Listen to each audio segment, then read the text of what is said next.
Time زیادہ ہوا اس لیے میں اپنی بات پوری تو آخری بات سن. آج کل ہم لوگ سوچتے رہے سب چلتا ہے مولانا سب چلتا ہے سب چلتا ہے چلتے چلتے میں خود ہی چل گئے, دماغ بھی چل گیا اپنا. دیکھو سوچ, ایک مرتبہ ایسا ہوا کہ امام حسن البصری, دھیان سے سنا, امام حسن البصری سفر میں ہیں. حالت سفر میں امام حسن بصری کو ایک بیشتی نظر آتا ہے. بیشتی سمجھتے ہیں پانی بیچنے والا, بیشتی نظر آتا ہے. وہ بیشتی کو دیکھا, وہ پانی بیچ رہا تھا کہاں, جنگل میں, اور وہ کہتا جاتا تھا لوگوں میرا پانی خرید لو, لوگوں میرا پانی خرید لو, کیونکہ صبح سے کسی نے میرا پانی نہیں خریدا. اگر تم لوگ پانی نہیں خریدو گے تو میرے بچے بھوکے رہ جائیں گے, میں کیا لے جاؤں گا اپنے بچوں کے لیے. فوراً امام حسن بصری نے سکے نکالے, اس بیشتی کو دیا, اور دینے کے بعد امام حسن بصری نے اس سے پانی خریدا, اور پانی خرید کر بیٹھ گئے اور پانی پینے لگے. آپ جانتے ہیں نا کہ شاہ کے ساتھ جو شاہ کے مصاحب ہوتے ہیں وہ بڑے خطرناک ہوتے ہیں. یعنی اس کو اپنی زبان میں کہو, انڈیا کی زبان میں, کہ چائے سے زیادہ کیتلیاں گرم ہوتی ہیں. اگر یہ کیتلیاں ٹھنڈی ہو جائے نا تو چائے ہی ہے. ہر جگہ کام کیتلیوں نے خراب کیا ہے, ہر جگہ کام چمچوں نے خراب کیا ہے. اور اگر کھول کر کے کہہ دوں پیر لوگ سب بہت اچھے ہیں, کام مریدوں نے خراب کیا ہے. علماء بہت اچھے ہیں, ارد گرد جو چاپلوسوں کی جماعت ہے انہوں نے کام خراب کیا ہے. ادھر سے لاتے ہیں فضول بکواس کان بھرتے ہیں, ادھر سے لاتے ہیں جھوٹے بات لگاتے ہیں, بہویں ساس کے پاس آ کر جھوٹی بات لگاتی ہے, دیورانی کے خلاف جٹھانی, جٹھانی کے خلاف دیورانی. ساس بہت اچھی ہے, بہووں نے اس کو بگاڑا ہے. استاد اچھا ہے, شاگردوں نے اس کو پریشان کیا ہے. پیر بہت اچھے لوگ ہیں, مریدوں نے ستا کر کے جب اختلاف کی جو ہے اللہ اکبر بڑی بڑی خندقیں کھودی ہے. آئیے ذرا, اگر ہم اپنے مرید کی سننے کی بجائے, جملے پہ غور کریں, اگر ہم اپنے مرید کی سننے کی بجائے اپنی مراد کی سننے لگے, وہ مرید ہے, اللہ مراد ہے. ہماری مراد کون ہے, اللہ ہے. تو ہم مریدوں کی سننے لگے, مراد کی سننا بند کر دیا, اس لیے ہم نامراد ہو گئے.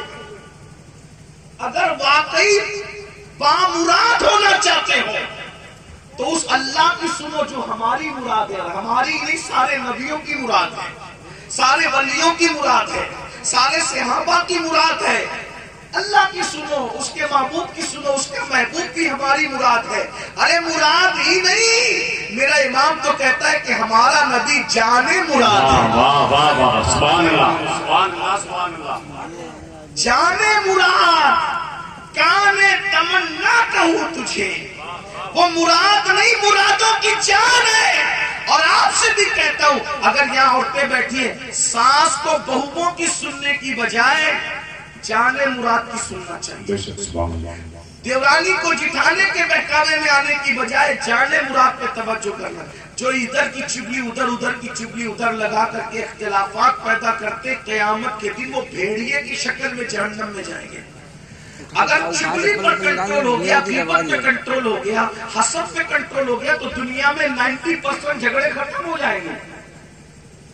اور یاد رکھنا, کسی کی سنو مت, اللہ کی سنو, اس کے محبوب کی سنو. بہرحال بیشتی کہہ رہا تھا میرا پانی خریدو, صبح سے کسی نے خریدا نہیں ہے. اگر پانی نہیں خریدو گے تو میں گھر کیا لے جاؤں گا. حضرت حسن بصری جو مولا علی کے مرید بھی, خلیفہ بھی, پانی لیا, بیٹھ کے پینے لگے. کسی کھڑے ہوئے شخص نے کہا سرکار سرکار, آپ نے اس کی طرف دیکھا, آپ کا روزہ ہے نا حضرت, اس بیشتی کے چکر میں آپ نے روزہ توڑ دیا.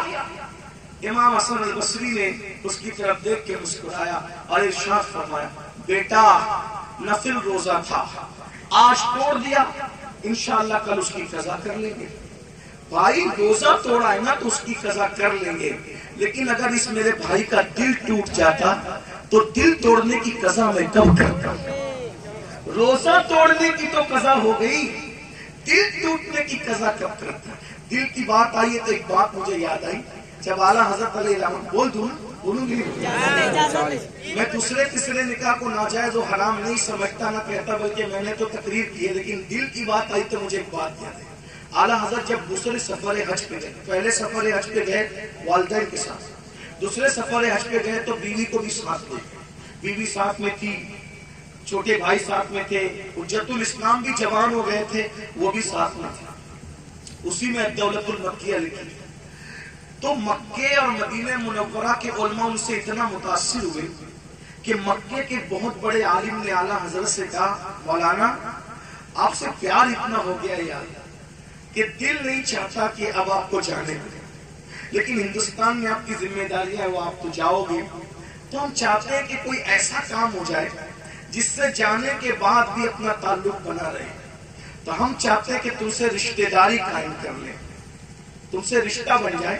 یہ جو محبتوں کے زبانی رشتے ہیں یہ دل کے رشتوں میں تبدیل ہو جائے، خون کے رشتوں میں تبدیل ہو جائے، حقیقی رشتوں میں تبدیل ہو جائے۔ تو انہوں نے کیا کہا کہ میرے گھر میں ایک بیٹی ہے، میں اپنی بیٹی کا نکاح مولانا تجھ سے کرنا چاہتا ہوں تاکہ تو داماد ہو جائے، مکہ کا ہمارا داماد ہو جائے، اور محبت کا تقاضا یہ ہے۔ اعلیٰ حضرت نے جواب کیا دیا، ذرا سن لیں۔ وہ جواب سن لیں، فرماتے ہیں بالکل یہ تو اچھی بات ہے، جائز بھی ہے، کوئی ناجائز نہیں، لیکن اس سفر میں رسول اللہ کی کنیز کو ساتھ لایا ہوں۔ یہاں کنیز سے مراد ان کی بیوی ہے، کہ رسول اللہ کی کنیز کو ساتھ لایا ہوں، اور سفر حج میں سفر مدینہ میں اگر دوسرا نکاح کروں گا تو میری بیوی کا دل ٹوٹ جائے گا، اور اس کا دل ٹوٹے گا تو میں رسول اللہ کے دل کو تکلیف نہ پہنچ جائے، اس لیے دوسرا نکاح مکے کے عالم کی بیٹی کے ساتھ بھی کرنا نہیں چاہتا۔ اس وضاحت کے ساتھ کہ میں دوسرے تیسرے نکاح کو ناجائز و حرام نہیں کہہ رہا ہوں، میری اس پہ تقریریں ہیں، لیکن سوچ دیکھیں۔ اب میں یہاں ایک بات رکھتا ہوں اور اینڈ کرتا ہوں بات۔ جب اعلیٰ حضرت بیوی کے دل کے خیال سے کہ اس کا دل ٹوٹے گا تو کہیں حضور کا دل نہ دکھ جائے، بیوی کے دل کے خیال سے دوسری شادی نہیں کر رہے ہیں، تو اب مسلک اعلیٰ حضرت کا نعرہ لگانے والے میرے جوانوں، جب بیوی کی موجودگی میں دوسری شادی اس ڈر سے کہ کہیں دل نہ ٹوٹ جائے، جس کو بیوی کے دل کا اتنا خیال ہو، تو ہم لوگ کس مسلک پر اور کس فکر پر ہیں؟ بیوی کے ہوتے ہوئے گلی میں کسی لڑکی سے حرام تعلق، محلے میں کسی بھابھی سے حرام تعلق، کسی کو تکنا، کسی کو دیکھنا، کسی کو اچکنا، اور اب تو ظالم یہاں تک پہنچے کہ زنا تک ہو رہے ہیں، شادی شدہ عورتوں سے بھی زنا ہو